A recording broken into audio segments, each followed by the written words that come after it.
اعوذ باللہ من الشیطان الرجیم بسم اللہ الرحمن الرحیم۔ السلام علیکم ورحمۃ اللہ وبرکاتہ۔ ناظرین، آج ہم بات کریں گے مسیلمہ کذاب یمامہ کی۔ یہ شخص کذاب یمامہ کے لقب سے بھی مشہور ہے۔ اس کی خود ساختہ نبوت کا فتنہ کافی عرصے تک رہا، جس کو بڑے بڑے صحابہ نے اپنی جانوں کا نذرانہ دے کر جڑ سے اکھاڑ دیا۔ جس وقت اس نے نبوت کا دعویٰ کیا، اس کی عمر 100 سال سے بھی زیادہ ہو چکی تھی۔ مسیلمہ اور وفود کی طرح وفد بنی ینیفہ کے ساتھ آستانہ نبوی پر حاضر ہو کر آپ کے ہاتھ پر بیعت کی، مگر ساتھ ہی یہ درخواست بھی دی کہ حضور صلی اللہ علیہ وآلہ وسلم اسے اپنا جانشین مقرر فرما دیں۔ اس وقت حضور صلی اللہ علیہ وآلہ وسلم کے سامنے کھجور کی ایک ٹہنی رکھی تھی۔ آپ نے فرمایا، ہے مسلمہ، اگر تم امر خلافت میں مجھ سے یہ شاخ خرما بھی طلب کرو تو میں دینے کو تیار نہیں، مگر بعض صحیح روایتوں سے معلوم ہوتا ہے کہ اس نے حضور سے بیعت نہیں کی تھی اور کہا تھا، اگر آپ مجھے اپنا جانشین متعین فرمائیں یا اپنی نبوت میں شریک کریں تبھی میں بیعت کروں گا۔ لیکن حضور صلی اللہ علیہ وآلہ وسلم کے جواب سے وہ مایوس ہو کر چلا گیا۔ مسیلمہ حضور کا جواب سن کر یمامہ واپس آیا اور اہل یمامہ کو یقین دلایا کہ محمد رسول اللہ صلی اللہ علیہ وآلہ وسلم نے اسے اپنی نبوت میں شریک کر لیا ہے، اور اس نے اپنی من گڑت وحی اور الہام کے افسانے سنا کر لوگوں کو اپنا متی کر لیا۔ اس پر متضاد یہ ہوا کہ حضور صلی اللہ علیہ وآلہ وسلم نے مسیلمہ کے دعوی نبوت کو اور لوگوں کو گمراہ کرنے کی خبر سن کر اسی کے ہی قبیلے کے ایک ممتاز رکن کو، جو نہار کے نام سے مشہور تھا، یمامہ روانہ فرمایا کہ مسیلمہ کو سمجھا بجھا کر رائے راست پر لائے، مگر اس شخص نے یمامہ پہنچ کر الٹا مسیلمہ کا اثر قبول کر لیا اور لوگوں کے سامنے بیان کیا کہ خود جناب محمد رسول اللہ صلی اللہ علیہ وآلہ وسلم سے میں نے سنا ہے کہ مسیلمہ میری نبوت میں شریک ہے۔ نہار کے اس بیان سے لوگوں کی عقیدت اور مستحکم ہو گئی اور کثرت سے لوگ اس کی نبوت پر ایمان لانے لگے۔ ہر طرف سے اپنے ہم نواؤں کی کثرت اور عقیدت دیکھ کر مسیلمہ کے دماغ میں یہ بات بیٹھ گئی کہ وہ واقعی حضور علیہ السلام کی نبوت میں شریک ہے۔ چنانچہ اس نے کمال جسارت سے حضور کی خدمت میں ایک خط لکھا۔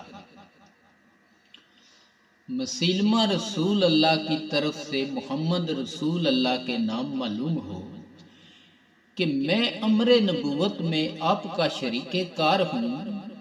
عرب کی سرزمین نصف آپ کی ہے اور نصف میری، لیکن قریش کی قوم زیادتی اور ناانصافی کر رہی ہے۔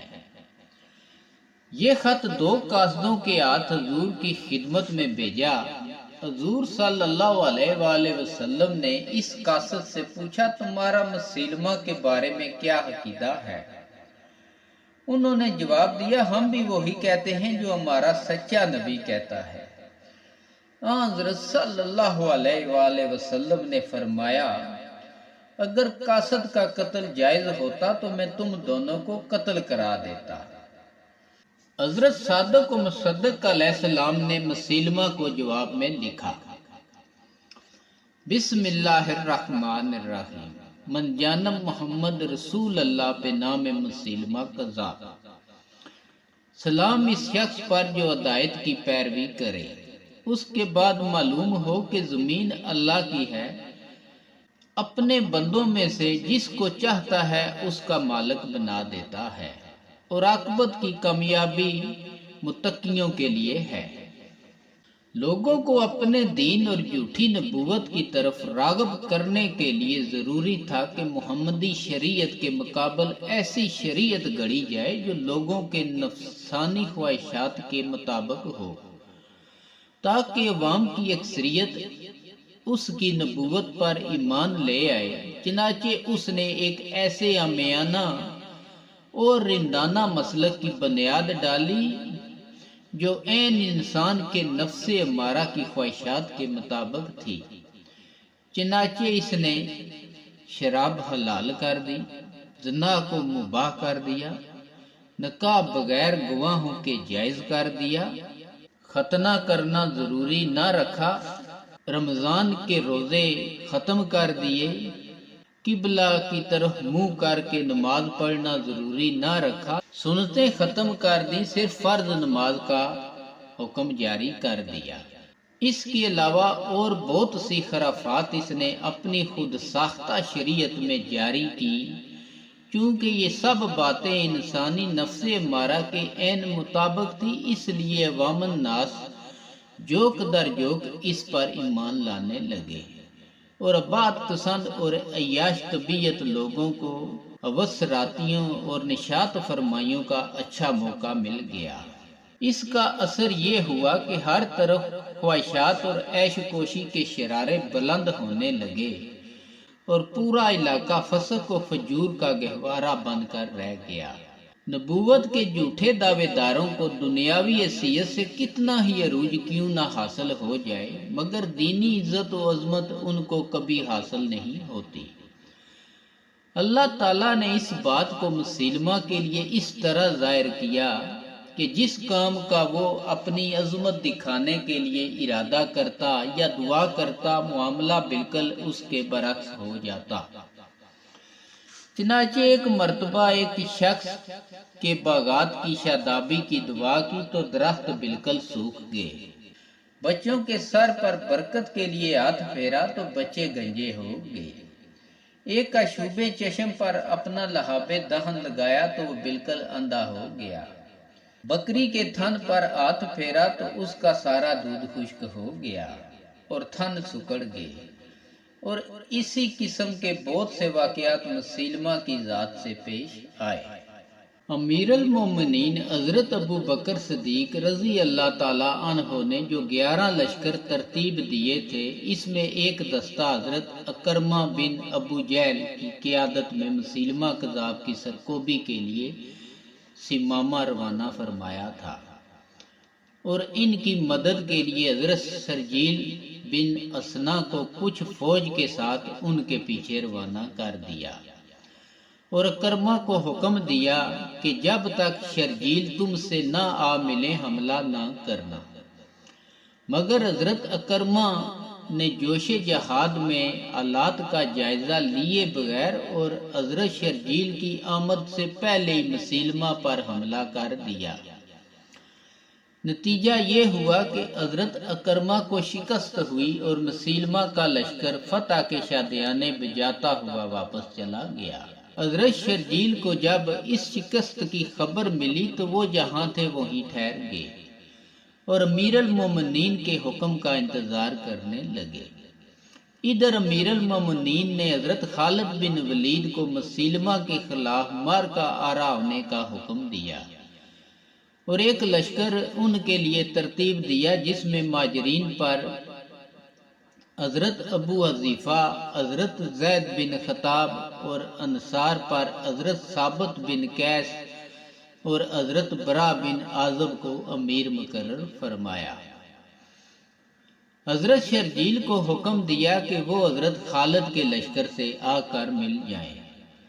حضرت خالد نہایت سرعت سے مدینہ سے نکل کر یمامہ کی طرف بڑھے، جہاں مسلمہ کا 40,000 آدمیوں کا لشکر پڑاؤ ڈالے ہوئے پڑا تھا، اور مسلمان سب ملا کر 13,000 کی تعداد میں تھے، جن میں بہت سے اصحاب بدر بھی شریک تھے۔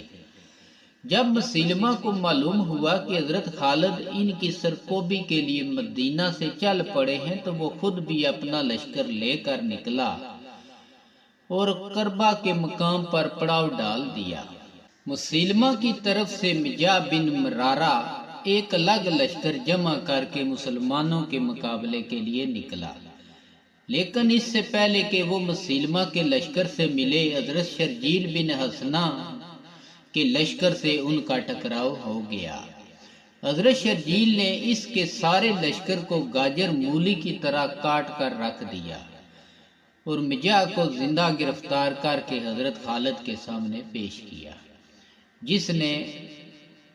جس کو انہوں نے اپنے خیمہ میں قید کر دیا۔ اس واقعہ کے بعد حضرت خالد نے بھی اقربہ کے مقام پر پہنچ کر مسیلمہ کے لشکر کے سامنے ڈیرے ڈال دیے اور جنگ کی تیاریوں میں مصروف ہو گئے۔ دوسرے دن دونوں لشکر آمنے سامنے صف آراہ ہوئے۔ مسیلمہ کے لشکر میں 40,000 اور مسلمان لشکر 13,000 نفوس پر مشتمل تھا۔ حضرت خالد نے اتمام حجت کے لیے مسیلمہ اور اس کے لشکر کو دین حق کی دعوت دی۔ دوسرے صحابہ کرام نے بھی وعظ و نصیحت میں کوئی کسر نہیں چھوڑی، مگر مسیلمہ اور اس کے لشکر پر اس کا کوئی اثر نہیں ہوا۔ چنانچہ جنگ کا آغاز ہوا۔